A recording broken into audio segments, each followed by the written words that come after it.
So today, transmission media. That sounds like a really exciting topic. All right, hopefully we will keep this on the bit more interesting side than it sounds. So, first things first. When it comes down to transmission and trying to send data and everything else, we've got a lot going on. All right. One of the things that annoys me the most is the whole how we label bandwidth. All right, which I completely understand why we call it bits per second. All right, if you're dealing with like your internet service provider or on your cell phone or whatever the case, they always say, especially with your ISP, like we're gonna, give you 50 megabits per second. Okay, 50 megabits, that's pretty good. 50 meg, I like that. But if you forget about the whole bits thing, that's when it bites you in the back. Because oftentimes, when we're dealing in the world of computers, we're dealing with bytes, not bits. So that means that the speed that you're getting is actually not actually any slower, but it seems to you like it's 8 times slower than it actually is. Because you're like, hey, I'm downloading a file at, 6 megabyte per second. You're like, why is it so? Like, I have a 50 meg connection. Why am I only downloading it at 6? Well, 6 times 8 is 48, and that's right about at the speed that you probably should be getting. So when your computer tells you things in bytes, but everything, all the internet service provider things tell you things in bits, it's just not miscommunication, but it's not good communication by any means. All right. So that is one thing that I absolutely hate. So little bps, bits per second. All right. So when we're dealing with download and upload, I think hopefully that one makes sense to you guys. We've got information being downloaded to your computer and information being uploaded from your computer. All right. So download is coming to you. Upload is going to a server traditionally. All right. This also does annoy the living bejesus out of me. Like my PLC class. I have a computer connected to a PLC via an Ethernet cable. I download to the PLC. Like, no, I'm uploading to it. Like, I am sending from my computer to that device. That should be the uploading way, not downloading. But unluckily, not everybody, but some people see downloading as one way, some people see downloading the other. It all comes down to you picturing where is the information going to. That's the real key here. So it should be pretty specific. If it's coming to me, my computer, I'm downloading, but sometimes not always going to be the case. I also find it interesting. I don't know. Probably, if you guys are all local, you're probably using Antietam for internet. All right. Have you noticed anything about your upload versus your download speed? Are they the same? No. Yeah. No, they're not normally the same. All right. I think I have at home 15 megabit down and 10 megabit up, or something like that. Although Antietam might have just changed that again on me because they're now having to start going against the new internet service provider in town. I forget who they are, but anyway, we're getting fiber in town. So baseband versus broadband. So baseband is a technology that transmits a single data signal stream or channel at a time. All right. These are going to be digital signals, and this single thing does support bidirectional communication. So that at least is a good thing. You do have 2 different electrical circuits, one for sending, one for receiving. Not really probably anything super surprising there. Broadband technology, on the other port, has multiple data signal streams channels simultaneous at the same time. However, these are analog. So analog versus digital. Baseband is going to be digital. Broadband is going to be analog. So like the signal coming to your house from Antietam is analog. It's over Coax. All right? It's not a digital on-off signal. It is analog. And it's dealing with different frequencies and all sorts of crazy things like that. It's just kind of an interesting one to me. So yeah. So in the world of analog, we mix data, digital signal, binary values into a carrier wave and send that carrier wave across the channel or medium. All right. And what do I mean by a carrier wave? All right. I talk about carrier wave. We just mean something like this, up and down at a specific frequency. Just a reminder for those who haven't had what frequency I'm talking about. So the frequency is how many times does it go from point A to point B per second. All right. In the world of the electrical outlets coming out of the wall in our house, that is at a 60 hertz frequency. So it's alternating 60 times, go from 0 to 120 volts, down to negative 120 volts, back to 0, 60 times per second. In Europe, anyone know what the frequency is? They went with 50. All right, so we have 50 hertz and we have 60 hertz. I think that's the whole world was between one of those two. So that is kind of annoying. But anyway, so analog technology like broadcast radio is having a carrier wave that we are inputting, adding information to. I really wish I had my SDR here. We could have pulled that up for you, just so you can kind of see the whole analog world. But I don't have one with me. Now we are getting to a point where we're starting to do like our radio frequencies that are digital, which I believe most TV now is actually digital. It used to be you could wiggle the antenna on top of your TV and you'd get like better signal or worse signal depending on where you put it and who was touching it and where they were holding it and all those other fun things. Now basically it's either you have the signal or you don't. So in the analog world you have that like fuzzy grayness, possibility. In the digital world it's either you're getting a good enough signal for it to display or you're not getting the signal, which is nice because having to tweak that antenna constantly is a really big pain. It also sucks that you're like watching something and all of a sudden your video just disappears because a cloud or whatever came through and blocked some signal path, and now it's you're not getting enough signal for your TV to say, yeah, I got everything. So a little bit of give and take going on there. But anyway, analog is still being used, which is kind of crazy. But this also does allow us to do some crazy things on one single wire instead of having maybe that's on multiple wires or things like that. So. We use what's called frequency division multiplexing, or FDM. This divides the channel, medium or path, into several subchannels and assigns a subchannel to each node. And each subchannel can carry a separate carrier wave. All right. So what we're talking about here is, again, taking that one coax that goes to your house, and we have all these little subchannels on it. So your modem has maybe 8, 10, 12 different subchannels to download information on, and only like 3 or 4 to upload information on. And the reason that we have less upload than we have download, anyone know why?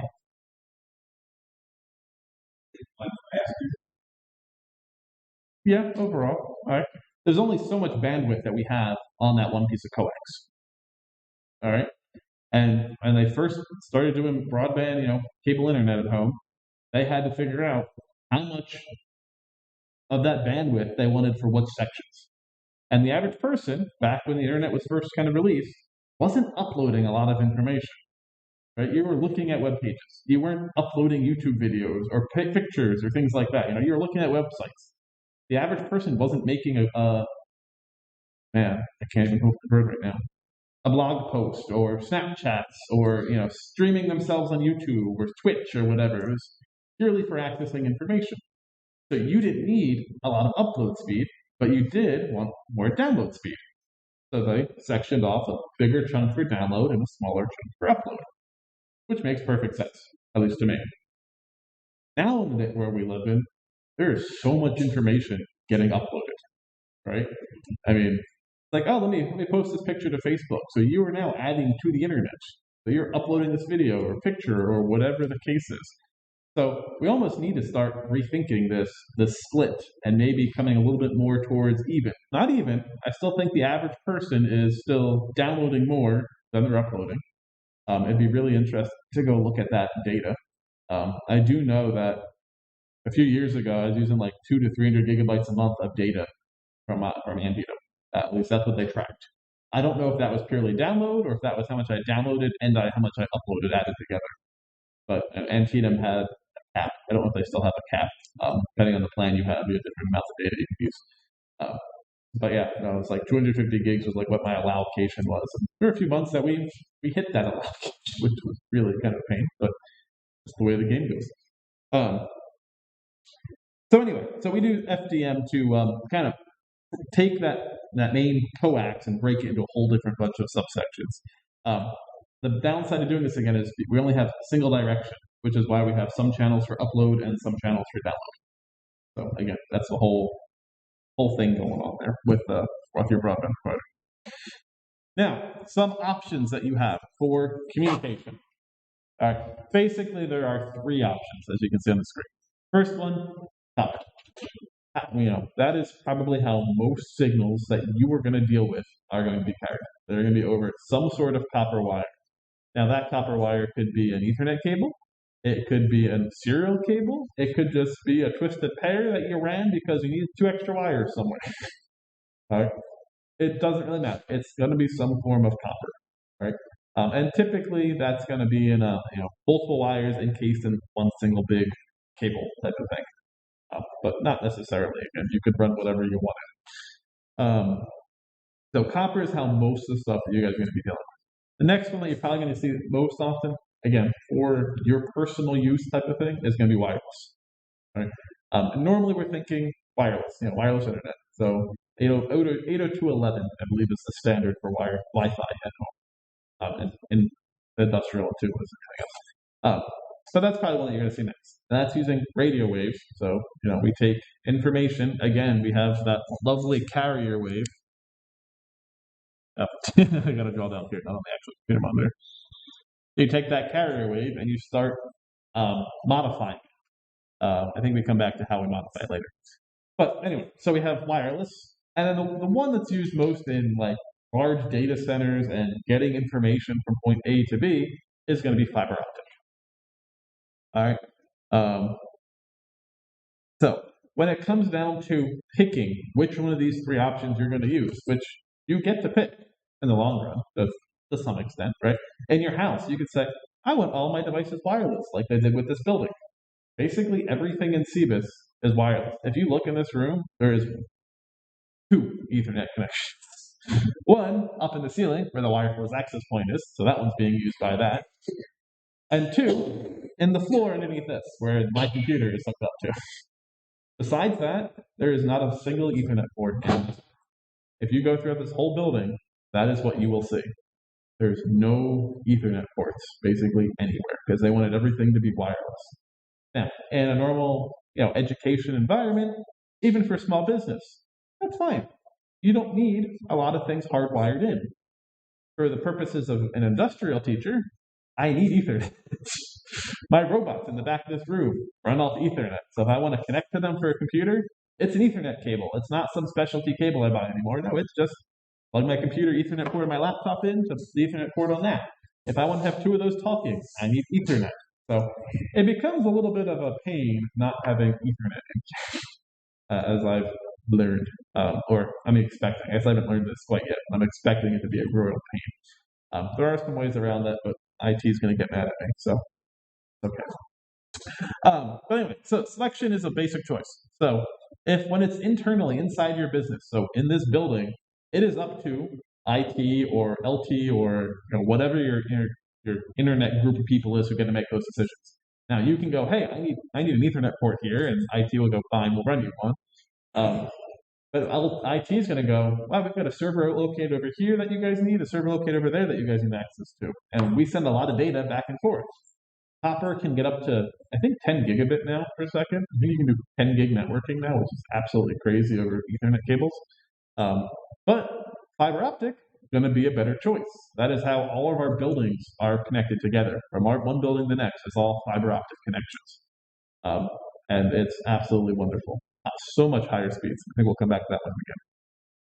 Now, once you leave your business, you're going from us out to the World Wide Web, you don't really have a choice.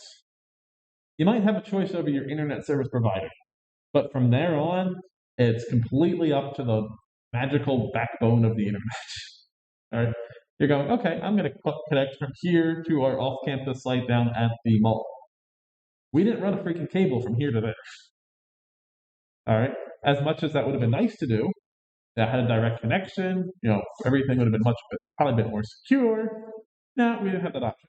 So we go from us to the internet through whatever cables there are in the internet to us back at the mall, and they do a little virtual and private network set up between us. But we didn't have a choice. We have probably fiber optic, you can guarantee. We have fiber optics coming off campus. That's how we get our main internet. And the crazy thing is, it's what, like maybe 5 miles to the mall from here, something like that. Direct line. That signal could go 30 or 40 miles over those network cables from our ISPs, because might go from here to somewhere, Baltimore or Frederick. It could go wherever, based on how well everything's networked together. So kind of crazy in that aspect. All right, so up on the screen, I got some contemporary datacomms for you guys, which I like this little screen. I find this to be really interesting. Need to make mine bigger so I can actually see what's going on. That'll make it bigger for me. So on the chart on the right, you can see how many kilobits per second you would need. So transaction processing. So you go to CVS, you swipe your credit card. How much data do we actually need? According to this, 9.6 kilobits per second, perfectly fine. You don't need a whole lot of speed to send some ones and zeros, because all you're sending is like a credit card number and maybe some other authentication stuff to prove that they have the actual credit card from your terminal in CVS over the internet to a Visa data center somewhere saying, yeah, okay, that's Greg Betts, yeah, okay, you can sell him your stuff, and they send that information, approved, that type of thing. Bada bing, bada boom, we're done. All right. Messaging and texting. So again, you're just going to send Twitter, used to 128 characters or something like that, as used to be what they limited to. All right. Again, not that much data, so pretty slow. But as we start moving up, we start getting to location services and still images. You start dealing with a photo, especially high-res photos that cell phones can take nowadays. Some cell phones have like 40 megapixel cameras on them. And each pixel can have a million different combinations of colors or something like that. 255 times 255 times 255 or something along those lines. Like, stupid number of combinations for every single pixel. So there's a lot of information. You need 24 bits per pixel per second, times 42 million pixels. That is a lot of information to try and transfer. So we start needing a higher and higher speed, to the point where we get down to high quality video. They're saying good is 2,000 kilobits per second or 2 megabits per second. All right, so if you want to watch a high quality video, you need a 2 meg internet connection. And I can say that's true. When we first moved here, we got Antietam. I was like, what's your most basic internet plan you have? And I think it was 10 megabit now. And I'm like, yeah, that's fine. That's all we need. Like, they're like, are you sure? It's like, my wife and I, yeah, we'll be fine. We can stream Netflix on 10 meg. But it's not like I had 20 people at the house all trying to stream Netflix at the same time. It was my wife and I, and maybe she was watching Netflix and I was doing YouTube. And again, if it's 2 meg, even if it was 5 meg, we should have been fine. All right. But it's just kind of interesting to look at that. Now, as you add more and more people into your house, or your kids grow up, or whatever the case is, now your internet needs start to go up and up and up and up. So it's definitely something that you need to keep in the back of your mind. When we went to All Online a few years ago, I had to update my internet because I think I was 10 meg down, 1 meg up, and trying to upload those hour-long videos on a 1 meg connection. I'm like, it takes longer to upload the video than it did for me to create the video. Like, that is ridiculous. I am done with this. So an extra like $5 a month or whatever, like went from 1 meg up to 5 meg up. So it took 1/5 the amount of time it used to. Like, okay, I can now accept a 20-minute upload for an hour-long video instead of an hour-long video to upload in an hour or whatever the case was. So, but yeah, so just kind of an interesting chart to look at, what's going on, how much you need, all those other fun things. Anyway, so trends. Traffic growth at a high and steady rate. We keep using more and more internet. It used to be, again, went on the internet, you got data, right? You just looked at websites. Then all of a sudden it was, hey, there's these YouTube you can watch videos on. So now we started watching videos on YouTube. And it was like, okay. Now there's Netflix, which we can now watch videos on. So now you're watching whole, movies off the internet. So absolutely crazy. Now look up how much the internet Netflix uses. Over 43% of the internet is consumed by Netflix. What? That's what this article says. back from 2019. Oh, hold on. All right, this might hold on. Let me rephrase that. I read the main title bar. 40%. Oh, let's try this again. 43% of the internet is consumed by Netflix, Google, Amazon, Facebook, Microsoft, and Apple. We'll extend that, but still, over almost half the internet by 1, 2, 3, 4, 6 companies. You know how much time wasted for everyone in the internet? Yep. Absolutely crazy. So actually, there's some numbers here. Google was 12, Amazon was 2.8, Netflix was 11.4, Apple 3.97, and Windows was 5. Microsoft. And I don't know what this purple one is. Oh, Facebook. Facebook was almost 8. Netflix? 11%.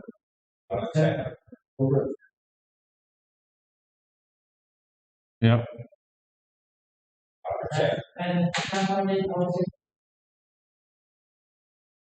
And Netflix actually has more information coming from them than 12.6 downstream from Netflix versus 12.3% on Google. I mean, that's just ridiculous. Yeah. Everything from Netflix is download. Like, you don't upload very much to Netflix. According to this, 2% of that is upstream. So, Google though is almost even, 12 to about 10. So 12 down to about 10 up. So all the people uploading YouTube videos are, absolutely crazy. So just some fun randoms, and I think those are from 2019. I don't know how true this blog is, but I believe it's probably pretty close. Not gonna say it's perfect, but I'm happy enough with figuring those numbers out. So anyway, yeah, constantly growing, and the more we grow, the more high quality videos we have, right? It's like, oh, you used to watch things in 1080p. Now you can stream them at 4K. That's 4 times your data bandwidth that you need. So if you needed 2 meg to watch an HD video, say 10, at 1080p, now you need 8 meg to be able to stream a Netflix. Yeah. It was really funny. I was buying an old TV, backlight burned out on it, and I was like, I can replace that. Took it apart, found the strip I needed, found it on eBay. It was like $10, whatever. I was like, okay. Put the new strip in, backlight started working, and then in reassembly, I cracked the screen. This close. Like, the last little, put the trim back on, that's when I broke the screen. Made it this far, and that's when I broke the screen. But anyway, we were buying a new TV, and it was a 4K TV. We don't use it as 4K TV, but it's 4K. And people are like, man, this caused my internet bill to go up, blah, blah, blah. I guess if you're used to watching things in 1080 and you're now watching things in 4K, then yeah, I can see how your internet usage has now skyrocketed through the roof. So, yeah, that is a bit of a problem there, isn't it? So, just kind of something to keep in the back of your mind. So, yeah, internet usage constantly going up. I used to have 1 gig of high-speed internet on my cell phone. Like, man, okay. And every once in a while, every few months, I would go use that. I didn't normally watch YouTube videos or whatnot while I was out in public or anything like that. I would kind of conserve. Google Maps, that's fine. I would use that driving. I'm on T-Mobile, which I had free Pandora streaming, so that didn't go against my data cap. So I used that all the freaking time, driving long distances. Now I have unlimited data because T-Mobile upgraded, and I was like, okay, now I'll watch a YouTube video out in public. I'll give my daughter's having a really bad day. I need a break. I'll give her a YouTube video on my phone. I don't have a problem with that. Not gonna use up all my data. That's fine. But anyway, let's continue on. So we have significant change in requirements. Yeah. So we have basically changes in ways that organizations do business and process information. And this has changed based on the whole networking technology thing. So we now have a growing need for high-speed LANs in the business environment. All right, it used to be, slow speed. That was fine. We're doing a whole lot. But now we have centralized server farms. So again, HC has a server farm on campus. It's over in the CPB building. There are computer labs on campus that have crappy hardware locally because they're accessing everything from that server farm. You literally, when you log onto the computer here, you're actually creating a virtual machine in their server room, and you're using resources from that. So we're just streaming everything back and forth between your computer and that server web. Like, oh, okay. So again, need a lot of data for that purpose. We have work groups and things like that. We have high-speed backbones. So there is a lot of stuff going on in that instance. So we have high-speed LANs now, basically. Again, we have 100 megabyte connections. Like, actually, I think I have a gigabit network connection going to this computer. Straight up, like that's what came built into this computer, up to a gigabit network speed, which is wonderful. Maybe you have at home, you might only have 100 meg. I have a 1 gig at home on my main desktop, and my server I think has a 1 gig. So that's nice because I can send stuff back and forth real quick. But like most of the stuff on my network is only 100 meg, and that's perfectly fine. I don't need high speed for most of my devices. So a little bit of give and take going on there. Yeah, digital electronics, everything is starting to have freaking internet access. All right. There was a theft of smart TVs, I forget, recently, like last month. And whatever manufacturer it was that sold them have just basically killed the TV remotely. So as soon as the smart TV got put on the network, they were able to say, this was stolen, told this to the TV, and the TV said, okay, and it stopped working. So now as long as the thief never put them on the internet, they were fine. But if they put them on the internet, they would get locked out. I mean, this TV has wireless. I think it has wireless. It has Ethernet. I know that for sure. It's like, man, everything now has internet connection. But I don't know about you. That's a little creepy. And don't get me wrong. I'm a person who likes smart homes. Like, I have lights in my house that I can turn on and off from here remotely. I can see all the temperatures in my bedroom, my kids' bedrooms, the family room, the kitchen. I've got temperature sensors, all that. I like having all that information. However, I don't want that information going out to anybody else. So I've created all my own devices so that it never leaves. It all just stays local at my house unless I'm accessing it. That aspect, I am not relying on Samsung or anything like that. Who says, you know what, we're done with this, and they turn the server off, and all of a sudden all the crap that you bought now is worthless. You have a question or statement? I was going to say, I had a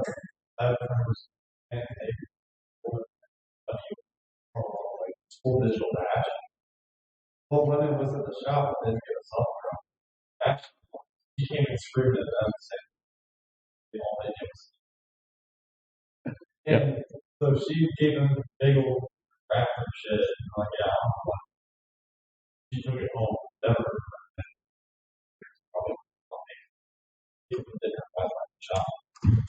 Yep. Probably taking car out of it, software updates.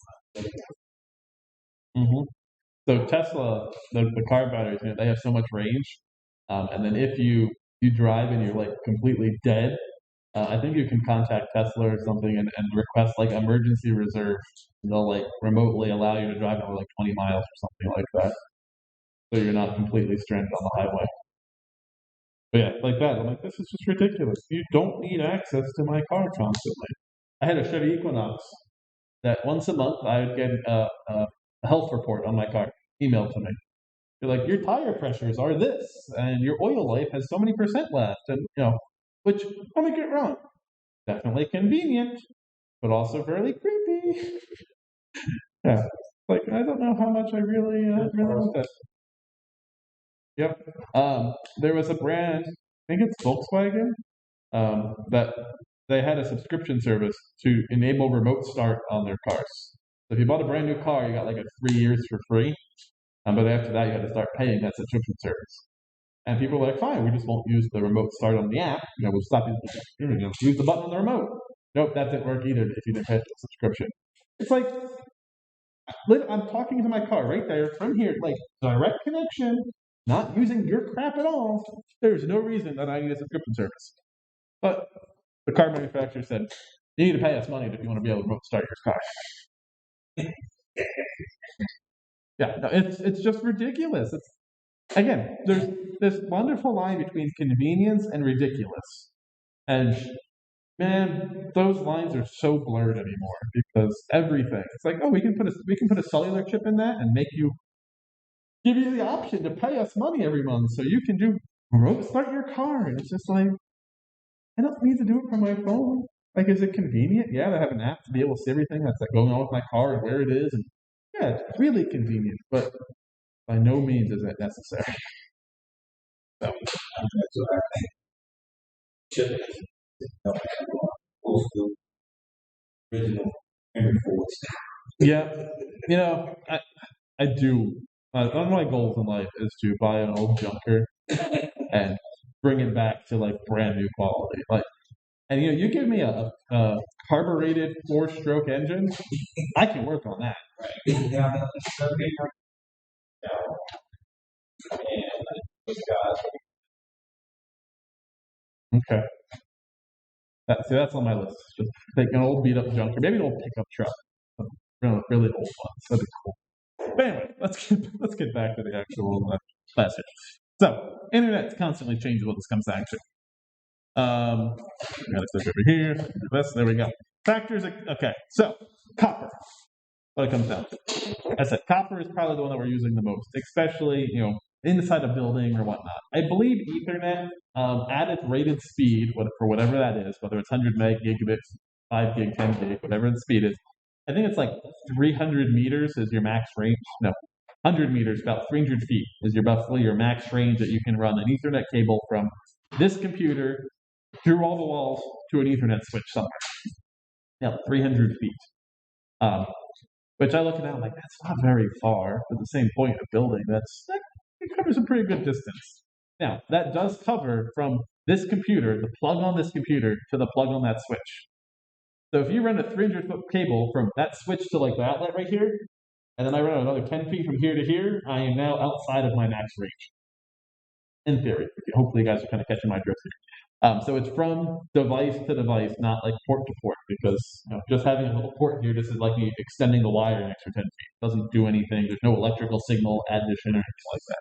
So, but anyway, so over time, over distance and everything, the signals are going to degrade. All right. So this is because of its amplitude decreases, the medium resists the flow of electricity. So as we are, if you've got your initial sine wave, right, it looks like this. That's our signal being sent. And as you go through that cable longer and longer and longer and longer, that signal will now only look like this. All right, because of resistance. So some of that voltage, that little peak of signal is getting lost. All right, whether that's a little analog signal like this, or again, whether we're doing a nice little digital world here, you're still going to lose some of that peak as we go through that cable. So that is our biggest issue. We also have attenuation, which is the decrease in signal strength measured in decibels per unit length. Yeah, that's a little bit on the confusing side. But anyway, so that's attenuation. And so in the networking environment, repeaters are responsible for regenerating a signal before passing it on. So if you did have to go more than 300 feet for like one run, you could say, okay, 300 feet, put this little box in that will take the signal input, spike it back up to full power, and send it back out. All right.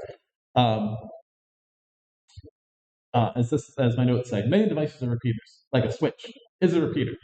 It's an electronic device that takes your signal, reads it, and says, oh, I need to broadcast that out this port or that port or all the ports or whatever the case is. So if it's an electrical device that's receiving that signal and doing something with it, it's probably acting as a repeater. It's going to bring that signal strength right back up to where it started out again, so you have another 300 feet again. So kind of keep going and going and going. We have characteristics impedance. This is the impedance of a cable, and it's defined as the resistance offered to the flow of electrical current at a particular frequency.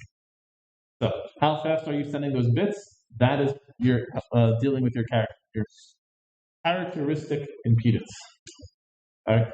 So yeah, your cable may have 0.1 ohms of resistance per 1,000 feet, but at a certain frequency, at different frequencies, the resistance is actually going to change. Which is, to me, it's really weird. But again, that whole going back to like voltage change, all those other fun things.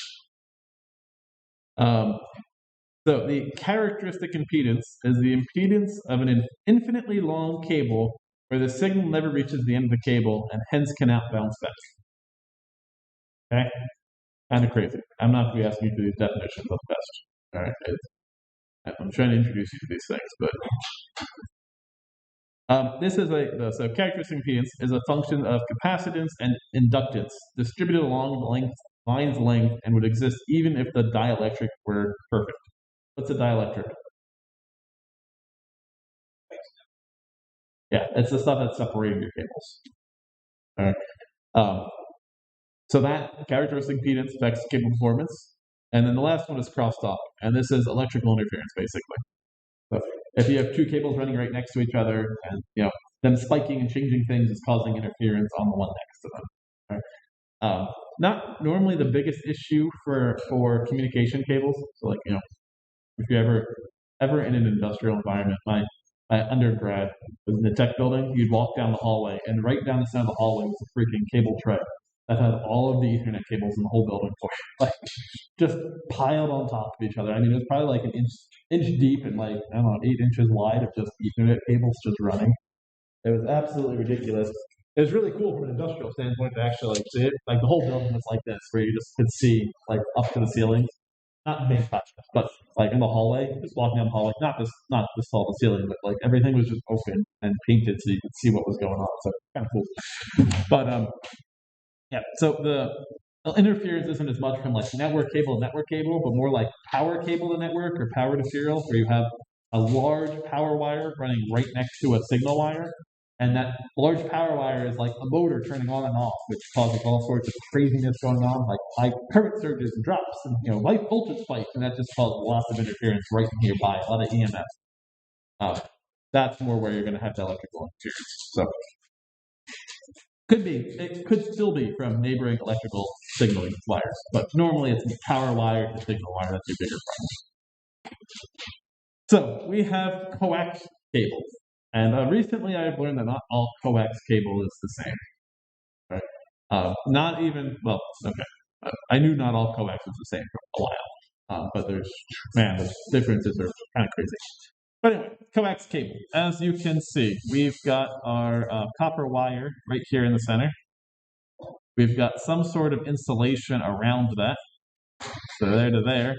And then we've got a copper mesh, ideally, we have a copper mesh surrounding that. And then we have our outside insulation. All right. So this is all kind of nice and circular. It's always interest me. Normally think of a coax like a cable connector. Like they're going to make an Ethernet cable. You just take the wires, you put the ends into a connector, and then you crimp it. And you're not actually touching the wires directly. You're actually touching little contacts that touch the wires. Coax. When you plug it into the TV or wrap modem or whatever it is, that center bit sticking out is the actual cable.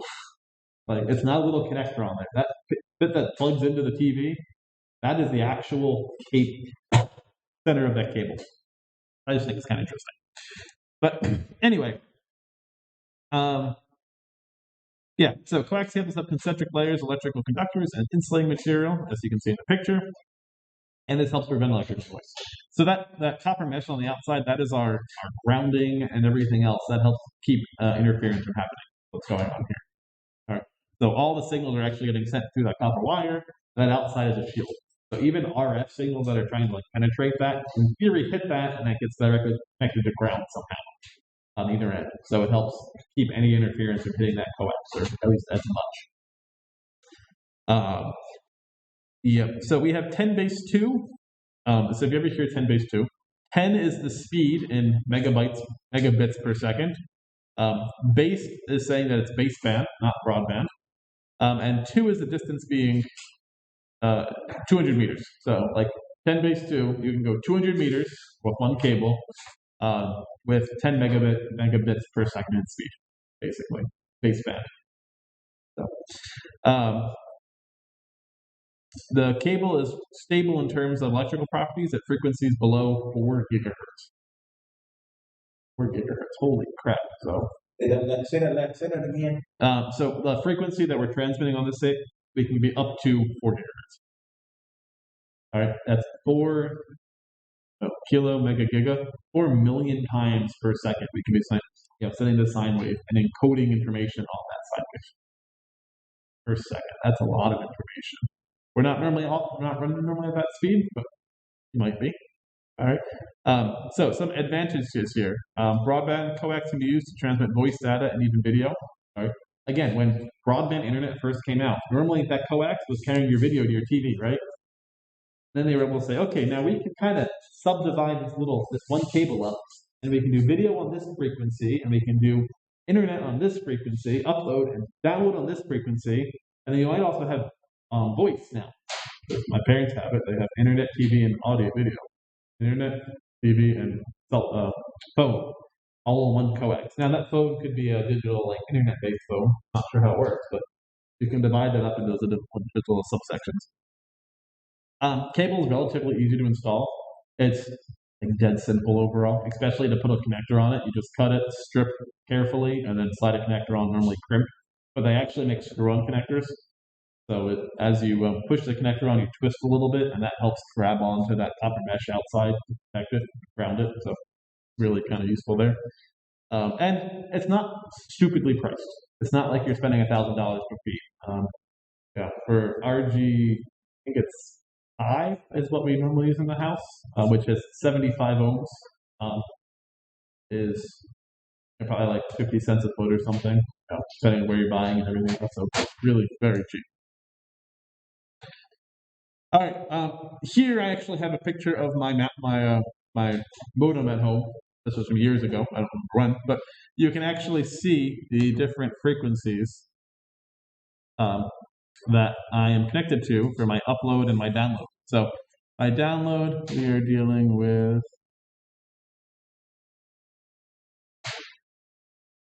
three. So wow, we're actually up there. Kilo. So we're at 0.59 hertz. That'd be 5. Yeah, we're at 591 megahertz. Not quite at a gigahertz yet, but is that right? 1,000. Yeah, 591 megahertz. And as you can see, the frequencies are different. So 591, 557, 573, 579, and notice the channel IDs here. All right. So those are the ones that I'm locked to, and then same with our down. Now, our frequency is now we're down in the 200 to 300 range. So that's how they kind of separate those out. I don't know if I had more. I probably had more downstream connected than I pictured here, because I took a small screenshot of it. But in theory, the faster your internet speed through a tandem is, the more of those downloads or downloaded uploads that you need. I believe when you're buying like a modem, you buy your modem, not rent it. It's like an 8x4 or something like that, which tells you can have 8 download streams and 4 upload streams at the same time, or something along those lines. I think they're up to like 16x16 now, or something like that. We're trying to do like gigabit network speeds. So it starts to add up over time, like crazy. So this is the RG6 connector. That is kind of the one that you see freaking everywhere, right? It's on the TV, on your modem. It's just kind of like the go-to. Is this the only option? No. All right. There are connectors for higher frequencies. So if you're going to go up into the higher frequency range, you need to go to this other connector. If you're going to do like quick connect, it's a BNC connector. So their options are out there. But RG6 is specifically designed to maintain the shielding. So the outside, where's my partner? Here we go. This and down there connects to that braided wire. So it keeps that shielding going real good. Another option for the world of copper is twisted pair. All right. So we literally you take, instead of having just 2 straight wires going through, the wires do this. And you just basically you're taking 2 wires and you just twisted them constantly.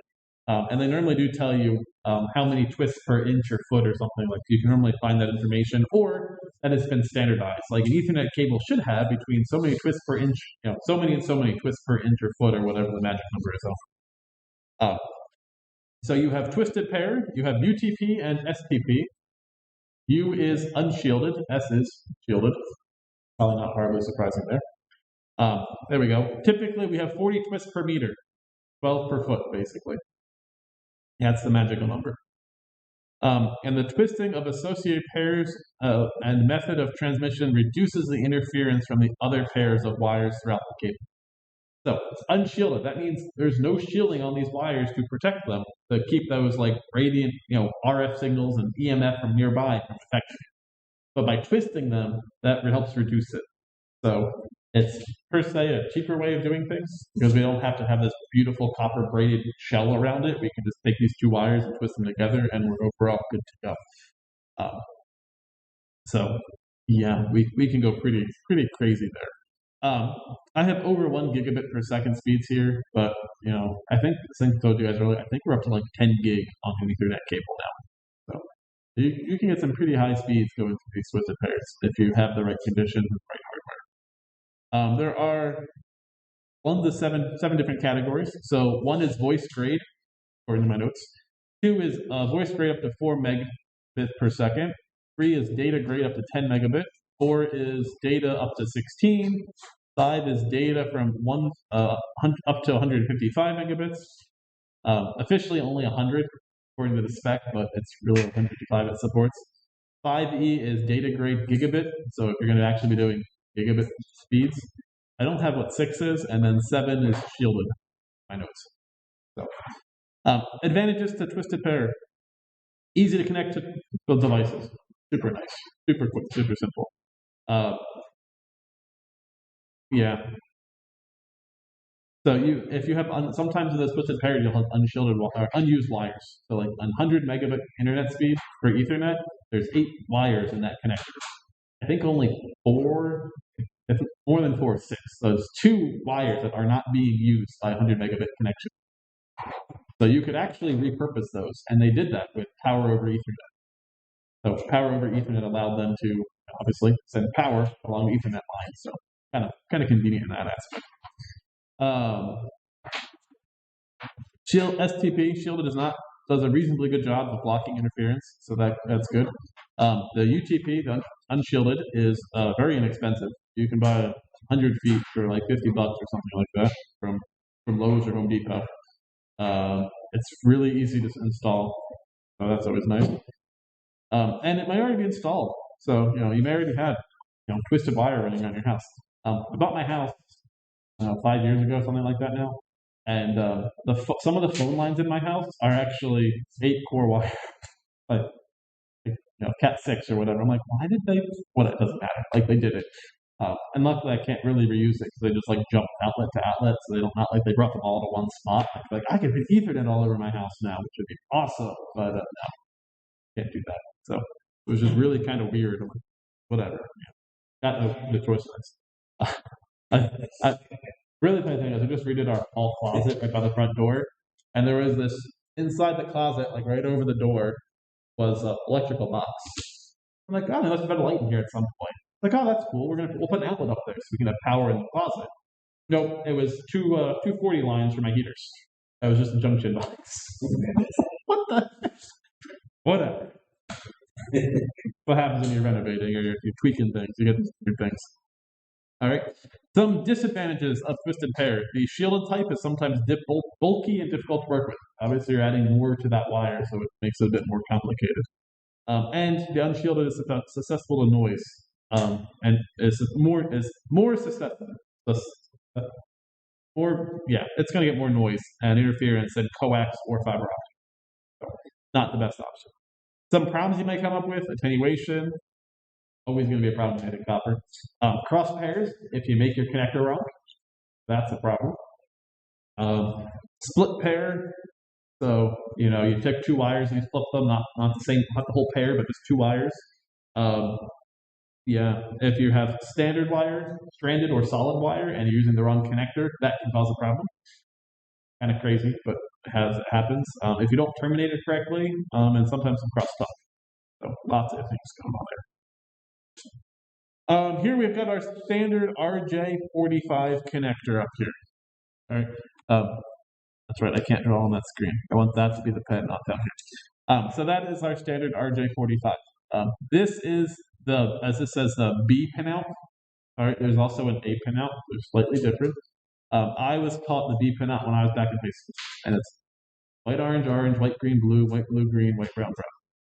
I don't know why, that just got burned into my head when I was back in high school, and I've remembered it since. I've never had to look up the order. I didn't know it was pin out file B. I just knew, like, if I was making an Ethernet cable, that was the order that I had to follow. That's all I knew. Yeah, so that's fine.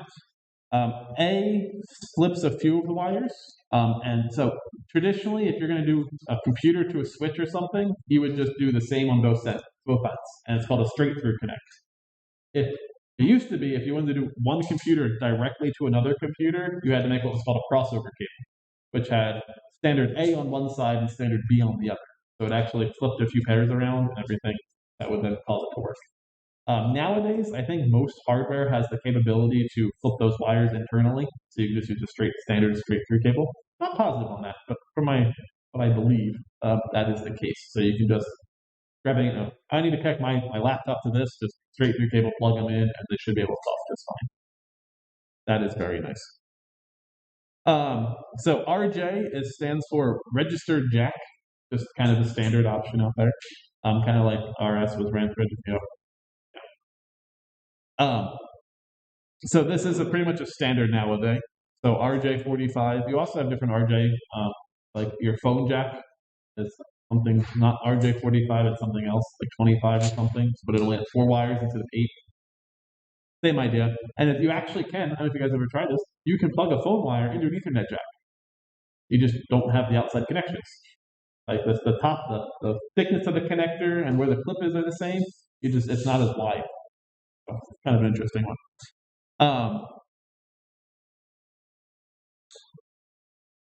Okay, here. Yeah, T56-8A, the green pair is used for pins 1 and 2, and the orange pair is used for pins 3 and 6. So that's the only difference. So for the A standard, you flip the green and orange wires. So instead of white, orange, orange, it'd be white, green, green, then white, orange, and then blue, white, blue, orange, white, brown, brown. So that's the only difference. You just take the orange and the green wires and flip them for each other. Kind of interesting one. Down in the bottom corner, I do have, I'm going to call this a bit more of a rugged connection. It's still an Ethernet, but it's now got this big ass screw kernel that goes over it, so you're not relying on just a little plastic prong holding the cable in. You've got much more secure connection. Those things are out there. Here we've got, I went backwards, not forwards. Termination. If you don't terminate your electrical wires correctly, you can have some funky signals.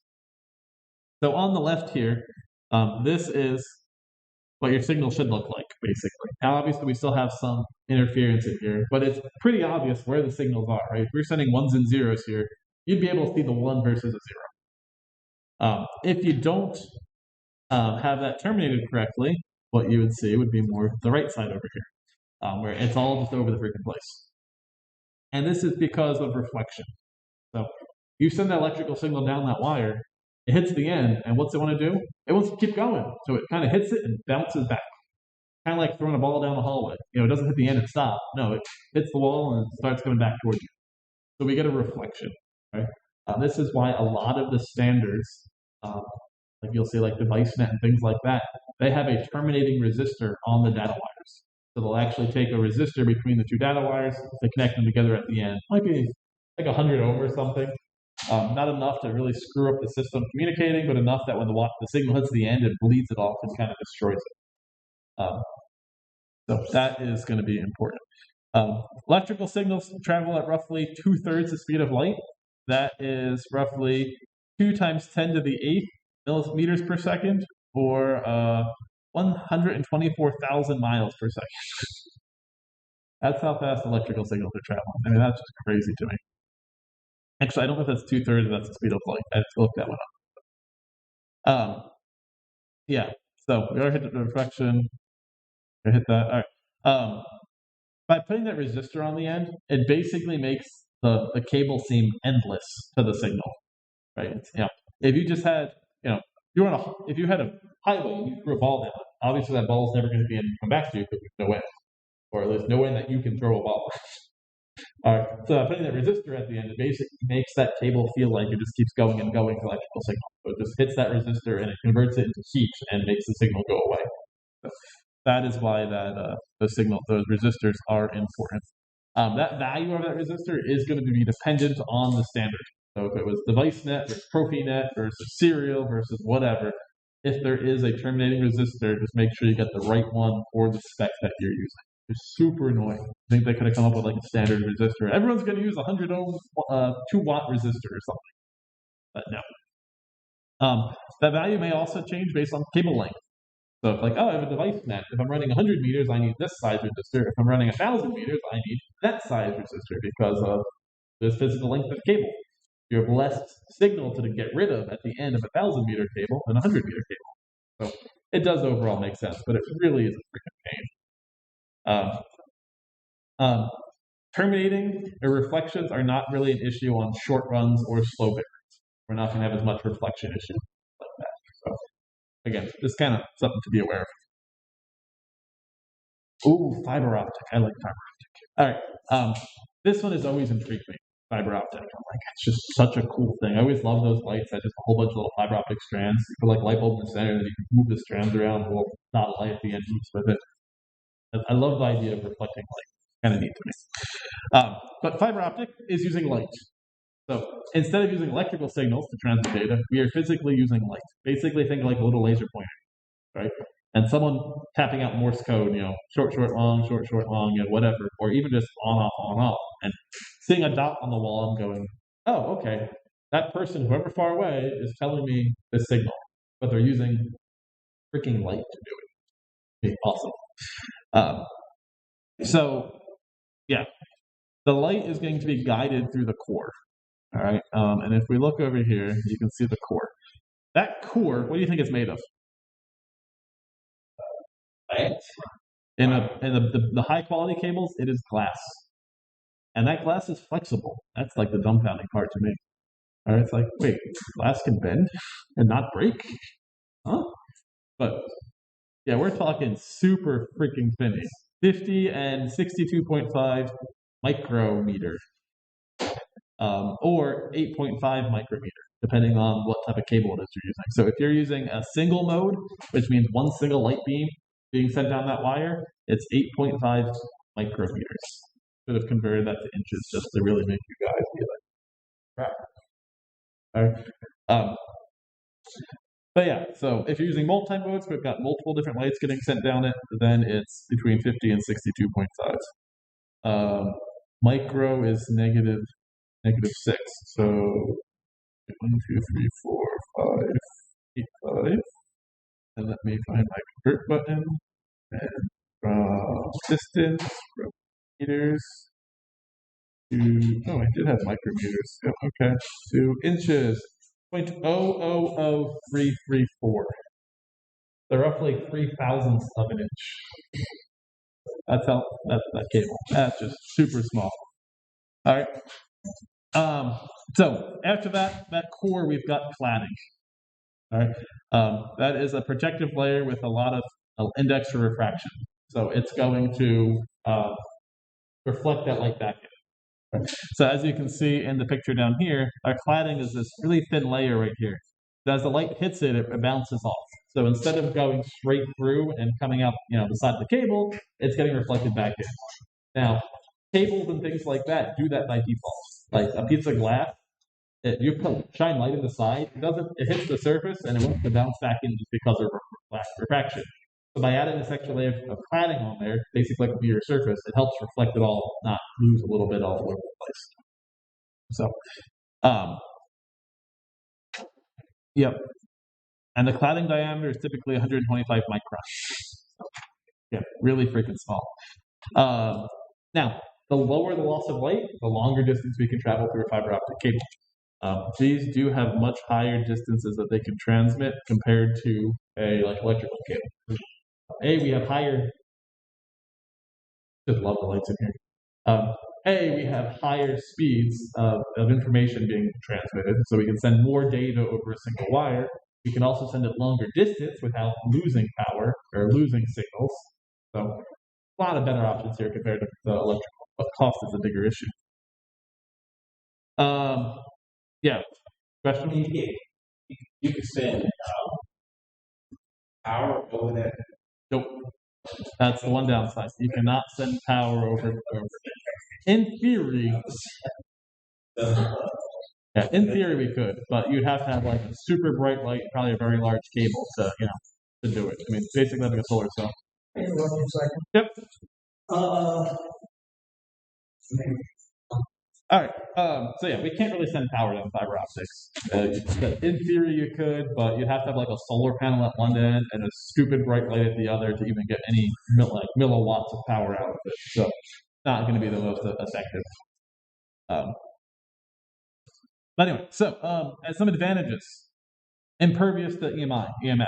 There's no interference here. Like you could have a freaking power line shooting all sorts of crap out, and a fiber optic line right next to it, and you're not going to have any problems of losing data or whatnot from EMF. So that's awesome. Yeah, optical fibers have a much wider flat bandwidth than coax, so again, we can send more data, which is good. Lower attenuation, so we can transmit farther without loss. We have no electricity, so that eliminates grounding loops, lightning damage, and electrical shock. So again, another big benefit. Greater data security than copper. In theory, if you take a copper wire, like even an Ethernet cable, you can cut it, put your computer in the middle, do a little man-in-the-middle attack where you're just basically pulling all the data in one port, shooting it out the other, but you can record it yourself. It's pretty hard to detect because if all the data is getting sent back and forth, unless you're doing like speed tests, you might have noticed, oh, a few weeks ago we were getting, this type of delay. Now we're getting 2 or 3 times that because of that man in the middle bringing the information and shooting it back out. You're never going to know that person sitting in the middle collecting that data. Fiber optics is a lot more harder to cut, splice, and do all that with. So not impossible, but harder. Yep. So big advantages to that. There we go. Single fiber mode versus multi. As we said, multi fibers are thicker, and we have much more light pathways. So you can see all the different, we've got an orange, a yellow, a light blue, and a dark blue going through that one cable. So the downside to that is all those cables, they're using different frequency lights basically. So you've got those actual colors of light is what's sending the data.